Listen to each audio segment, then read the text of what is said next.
नमस्कार, आप सभी का स्वागत है तिवारी एकेडमी में। और आज हम बात करने वाले हैं कक्षा 8 के लिए गणित की पाठ्यपुस्तक के अंतर्गत आने वाले अध्याय 5 की, जिसका शीर्षक है वर्ग और वर्गमूल। और इसमें हम प्रश्नावली 5.2 पर आज चर्चा करने वाले हैं। तो हमेशा की तरह सबसे पहले प्रश्न क्रमांक 1 पर बात करेंगे, जो लिखा है कि निम्न संख्याओं का वर्ग ज्ञात कीजिए। अब देखिए, कुछ सर्व समीकाएँ होती हैं जो हमने याद की हुई है। जैसे मैं आपको कुछ लिख के बताता हूँ। एक सर्व समीका जो है वो हमारी इस प्रकार से है कि a धन b पूरे की घात अगर 2 हो तो a की घात 2 धन 2ab और धन b की घात 2 हम देखते हैं, पढ़ते हैं, है ना। एक सर्व समीका कुछ इस प्रकार से देखिए कि a ऋण b की घात 2 हो तो हम उसे a की घात 2 ऋण 2ab और धन b की घात 2 पढ़ते हैं। एक इस प्रकार से है कि अगर a की घात 2 ऋण b की घात 2 हो तो हम उसे a धन b एक कोष्टक में और a ऋण b एक कोष्टक में इस तरह से लिखते हैं। ठीक है, ये कुछ कॉमन सर्व समीकाएँ हैं, सामान्यतः प्रयोग में लाई जाने वाली, तो इन्हें हमें देखना पड़ता है। दरअसल ये जो सर्व समीका होती है या जो सूत्र होते हैं वो क्या करते हैं, वो हमें 2, 3, 4 स्टेप आगे पहुंचा देते हैं गणित में, है ना। जैसे के लिए मैं आपको उदाहरण के लिए बताता हूँ। इस प्रश्न को समझने के लिए ये सर्व समीका का प्रयोग हमें करना पड़ेगा। a धन b की घात 2 पूरे की घात 2 बराबर होता है a की घात 2 धन 2ab धन b की घात 2। अब देखिए कि ये आया कहाँ से, ये जो उत्तर है ये कहाँ से आया। इसको लिखने का मतलब क्या है, यहाँ से हम सीधे यहाँ पहुँच जाते हैं, यानी 3 स्टेप आगे। कैसे, देखिए मैं आपको बताता हूँ। जैसे हमारे सामने लिखा हो a धन b पूरे की घात 2, तो इसको हम किस तरह से हल करेंगे बताइए आप। हमें ये लिखना पड़ेगा a धन b और a धन b, इसका तो यही मतलब है, 2 बार है। अब एक बार इस a का गुणा ये पूरे कोष्टक के साथ होगा, फिर ये b का गुणा पूरे कोष्टक के साथ होगा। तो पहले a का गुणा करते हैं a धन b के साथ, फिर धन b का गुणा करेंगे a धन b के साथ, 2 स्टेप हो गई। अब a का गुणा a से करेंगे तो a की घात 2 धन, फिर इसका गुणा इससे कर देंगे तो ab, फिर धन, फिर ये भी एक ab और फिर धन ये b की घात 2। अब देखिए क्या हो गया, ये a की घात 2 धन ab और ab 2ab और धन b की घात 2। तो देखिए 1, 2, 3 स्टेप हम सीधे नीचे पहुंच गए, है ना, और सीधे हमें मिल गई ये सर्व समीका। तो इस तरह से हमें इसे हल करना होता है हमेशा। सॉरी। तो आप समझ गए सर्व समीका कहाँ से आई है, सूत्र कहाँ से आया। ठीक है, अब मैं इसे मिटा देता हूँ। ये सिर्फ समझने के लिए था, ताकि हमें पता तो चले कि जो हम लिख रहे हैं सूत्र वो आया कहाँ से। अब हम इन प्रश्नों को हल करेंगे। हमें वर्ग ज्ञात करना है, बहुत सरल है। इसी सर्व समीका का प्रयोग करके करेंगे हम, देखते जाइए किस तरह से। सबसे पहले पहला वाला करता हूँ मैं आपके सामने हल। तो पहला वाला लिखा है 32। अब हमें 32 की घात 2, 32 का वर्ग मतलब 32 की घात 2 का पता करना है ना। ठीक है, अब मुझे बताइए क्या 32 की घात 2 को मैं 30 धन 2 की घात 2 लिख सकता हूँ, है ना। 32 को मैं 30 धन 2 लिख सकता हूँ। और अब ये जो है a धन b पूरे की घात 2 की जैसा हो गया। इसको हमने a मान लिया, इसको हमने b मान लिया। तो सबसे पहले a की घात 2 यानी 30 की घात 2, फिर धन 2ab यानी 2 गुणा a यानी 30 और गुणा b यानी 2, इस तरह से। फिर धन b की घात 2 यानी 2 की घात 2, इस तरह से ये हो जाएगा। अब हम इसे हल करते हैं, देखिए क्या प्राप्त होता है हमें। 30 की घात 2 मतलब 30 गुणा 30 यानी 900 धन 2 गुणा 30 करेंगे तो कितना हो जाएगा, 2 तिया 6 60 और 60 गुणा 2 करेंगे तो 120 हो जाएगा। धन 2 की घात 2 मतलब 4 हो गया।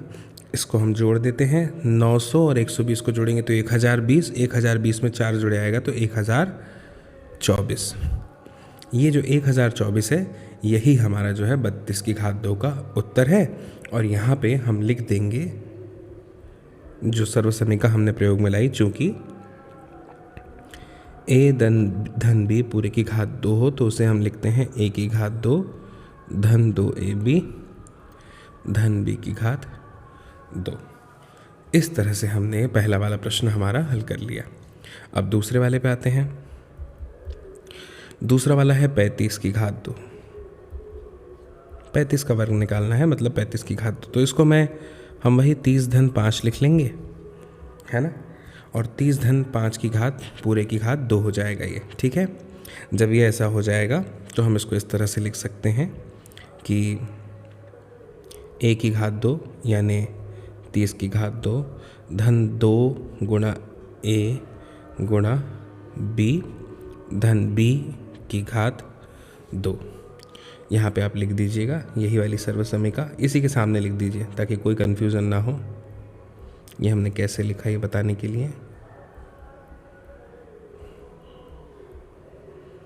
इस तरह से, ठीक है। अब इसको हल करते हैं। ये हो जाएगा 900 धन, ये हो जाएगा 2 का गुणा 30 से करेंगे 60 का गुणा फिर 5 से करेंगे तो 5 6 30 यानी ये 300 हो जाएगा। 5 का वर्ग 25 हो गया। और इसे जब हम जोड़ देंगे तो 9 10 11 1225 है ना, ये 1225 ये हमारा उत्तर हो गया। अब हम तीसरे पे आते हैं।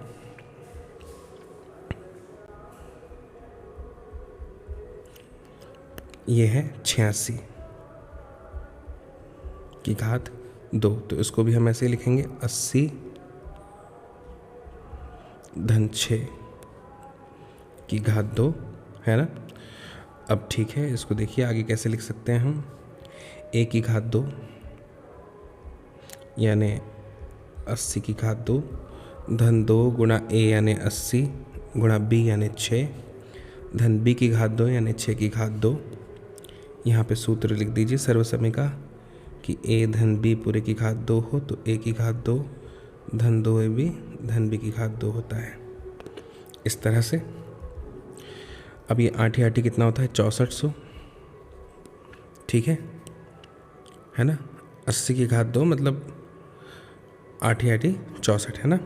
ये हो जाएगा 6400 धन 2 8 16 हो जाएगा। 160 का गुणा 6 में करेंगे तो 16 6 96 यानी ये 960 हो जाएगा। धन 6 6 36 जोड़ देंगे तो कितना हो जाएगा 10 11 12 13 3 7 6 और 3 9 6 है ना। तो ये हो जाएगा आपका 7 3 8 6, ठीक है। ये हमारा उत्तर आ गया यहाँ पे। इस तरह से अब हम अगला प्रश्न चौथा वाला हल करते हैं। चौथा है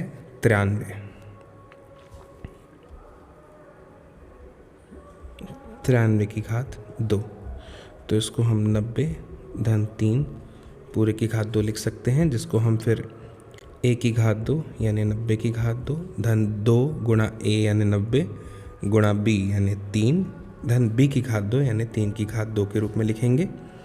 जिस सर्वसमीका का हमने प्रयोग किया वो लिख देंगे यहाँ पे।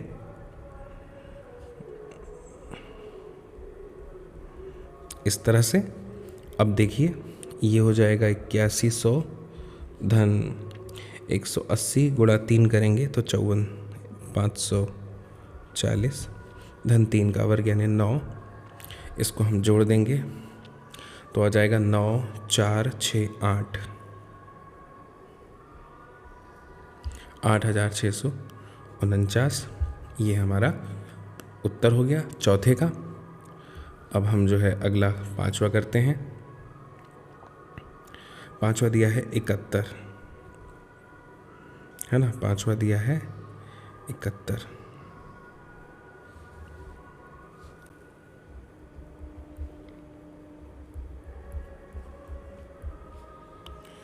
इसको हम 70 धन 1 की घात 2 लिख सकते हैं, जहाँ पे a की घात 2 यानी 70 की घात 2 धन 2 ab यानी 70 गुणा 1 धन 1 की घात 2 यानी ये। और जिस सर्वसमीका का प्रयोग हमने यहाँ पे किया a धन b की घात 2 बराबर होता है a की घात 2 धन 2ab धन b की घात 2। इस तरह से तो ये हो जाएगा 4900 धन 7 दूनी 14 यानी 140 धन 1। अगर हम इसे जोड़ देंगे तो यह हो जाएगा 0405, है ना, 50 40 50 41 होगा, एक भी जुड़ जाएगा इस तरह से, है ना। तो ये हमारा जवाब हो गया इसका 5वें का। अब आते हैं हम पहले वाले प्रश्न का अंतिम प्रश्न जो है 6वां वाला, जो है 46।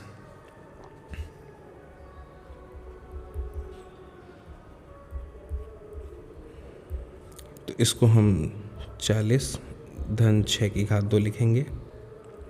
फिर सूत्र के अनुरूप, सर्वसमीका के अनुरूप 40 की घात 2 यानी 1 की घात 2 धन 2a b धन b की घात 2, है ना, यानी 6 की घात 2। जो उपयोग में लाया वो लिख देते हैं।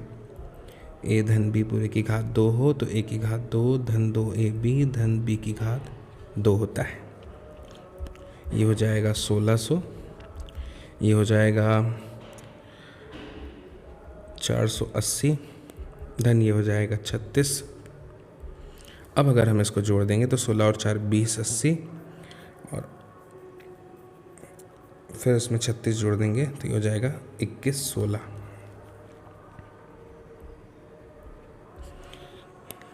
ये हमारा उत्तर हो गया। ठीक है, तो आप चाहें तो इनका जो है स्क्रीनशॉट खींच लीजिए कुछ प्रश्न का, ताकि आपको जो है आसानी से समझ में आ जाए। ये आपके पहले प्रश्न में मदद करेंगे। करिएगा आप स्वयं से ही, बस इन गणित को आप समझ लीजिए। हम आपको ये समझा रहे हैं कि किस तरह से होगा, बाकी करिएगा गणित आप स्वयं से। इसके बाद में प्रश्न क्रमांक 2 पर आते हैं। अब 2 वाला जो प्रश्न है ये कह रहा है कि पाइथागोरस त्रिक लिखिए जिसका एक सदस्य है। पहला वाला 6, फिर दूसरा वाला 14, फिर 16 और फिर 18। ठीक है, अब देखो क्या होता है, पाइथागोरस त्रिक में 3 संख्याएं, जैसे एक 2m, एक m की घात 2 ऋण 1 और एक m की घात 2 धन 1 होती है ना। ये है पाइथागोरस त्रिक। ठीक, अब देखो इसको किस तरह से करते हैं। पहला वाला करके बताता हूँ, आप आसानी से समझ जाएंगे। सबसे पहला प्रश्न है 6, है ना। तो अब देखो इसको मैं हल करता हूँ। यहाँ पे हमें लिखना पड़ेगा कि पाइथागोरस त्रिक की जो है 3 संख्याएं।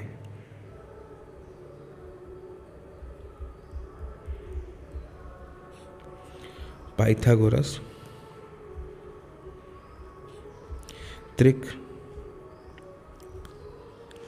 की 3 संख्याएं कौन कौन सी हैं? 2m, m की घात 2 ऋण 1 और m की घात 2 धन 1 है। ठीक है, अब देखो मुझे एक बात बताओ, यहाँ पे जो मैंने पहली संख्या लिखी है 2m, ठीक है, तो इसका जो मान है वो कितना है? 6। अब बताइए 2m बराबर अगर 6 है तो m बराबर कितना हो जाएगा? 6/2 यानी 3 हो गया। ठीक है, m का मान कितना आ गया? 3 आ गया। तो अब जब m का मान 3 आ गया तो आपको यहाँ पे लिखना पड़ेगा, इसलिए दूसरी संख्या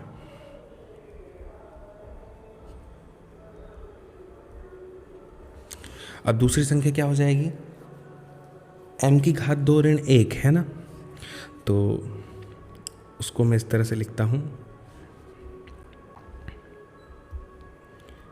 m की घात 2 ऋण 1 यानी देखा जाए तो m की घात 2 है ना, यानी कि 3 की घात 2, क्योंकि m का मान 3 आया, ऋण 1 यानी 9 ऋण 1 यानी 8।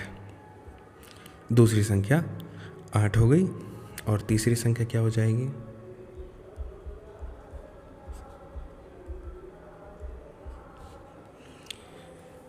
m की घात 2 धन 1 है, तो 3 की घात 2 धन 1 यानी 9 धन 1 यानी 10। ठीक है, तो अब हम लिखेंगे कि अतः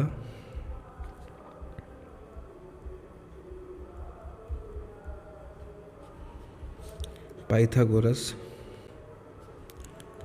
त्रिक है 6, 8, 10। इस तरह से ये हल हो जाएगा। ठीक है, इस तरह से ये हल हो जाएगा। तो मुझे उम्मीद है कि आपको ये बहुत अच्छे से समझ में आया होगा। अब देखिए हम जो है आगे बढ़ते हैं, दूसरे वाला हल करते हैं। 14 जो है ना,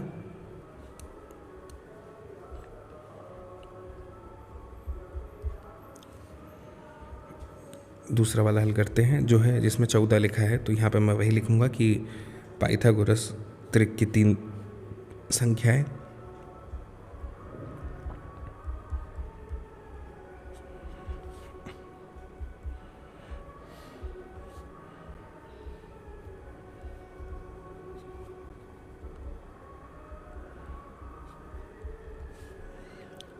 दो m की घात 2 ऋण 1 m की घात 2 धन 1 है। ठीक है, तो अब यहाँ 2m बराबर 14 है, तो m बराबर हो जाएगा 14/2 यानी 7। ठीक है, अब ऐसा हो गया, इसलिए आप कह लीजिए कि दूसरी संख्या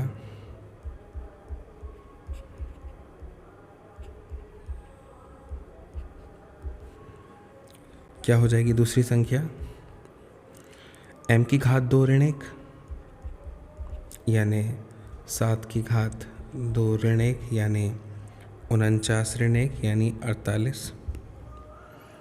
ठीक है, और तीसरी संख्या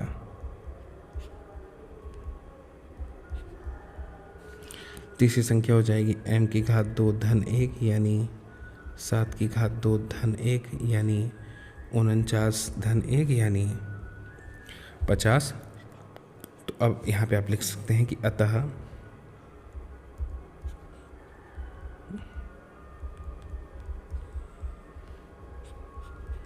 पाइथागोरस त्रिक है, क्या है पाइथागोरस त्रिक? 7, 48, 50। ठीक है, इस तरह से हम इसे पूरा करेंगे। ये हमारा दूसरा प्रश्न हो गया। अब इसके बाद में हम इसमें अपना तीसरा प्रश्न हल करते हैं जो है 16।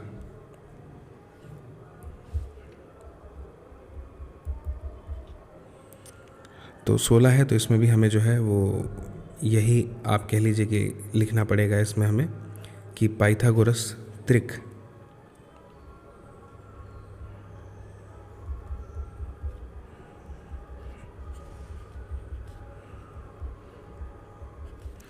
की 3 संख्याएं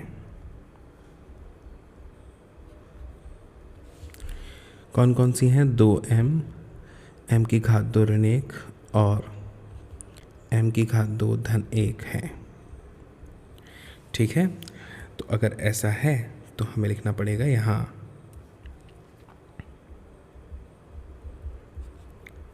2m बराबर से, तीसरे वाले में 16 दिया है ना, 16 है, इसीलिए m इज इक्वल्स टू यानी बराबर से 16/2 यानी कि 8 है।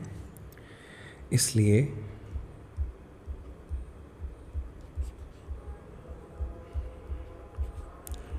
दूसरी संख्या की अगर हम बात करें तो वो हो जाएगी m की घात 2 ऋण 1 यानी 8 की घात 2 ऋण 1 यानी 64 ऋण 1 यानी 63। और तीसरी संख्या m की घात 2 धन 1 यानी 8 की घात 2 धन 1 यानी आप कह लीजिए कि 64 धन 1 यानी 65। तो अब आपको लिखना पड़ेगा कि अतः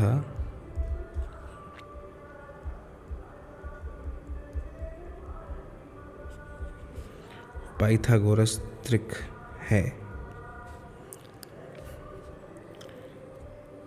कौन कौन सी?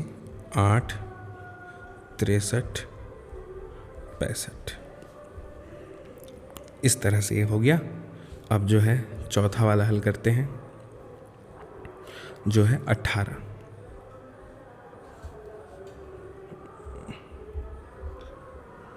सबसे पहले वही लिखना पड़ेगा, पाइथागोरस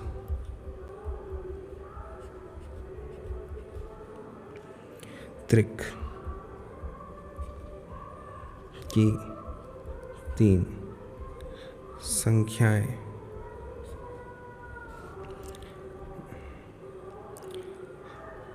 दो m की घात 2 ऋण 1 और m की घात 2 धन 1 है। अब वही करना पड़ेगा आपको कि यहाँ पर 2m बराबर से क्या दिया है? 18। इसलिए m का जो मान है वो आ जाएगा 18/2 यानी 9। तो इसलिए दूसरी संख्या क्या हो जाएगी हमारी? m की घात 2 ऋण 1 बराबर से 9 की घात 2 ऋण 1 बराबर से 81 ऋण 1 यानी कि 80 हो गया। और तीसरी संख्या m की घात 2 धन 1 यानी 9 की घात 2 धन 1 यानी 81 धन 1 यानी 82। ठीक है, तो अब आपको लिखना पड़ेगा अतः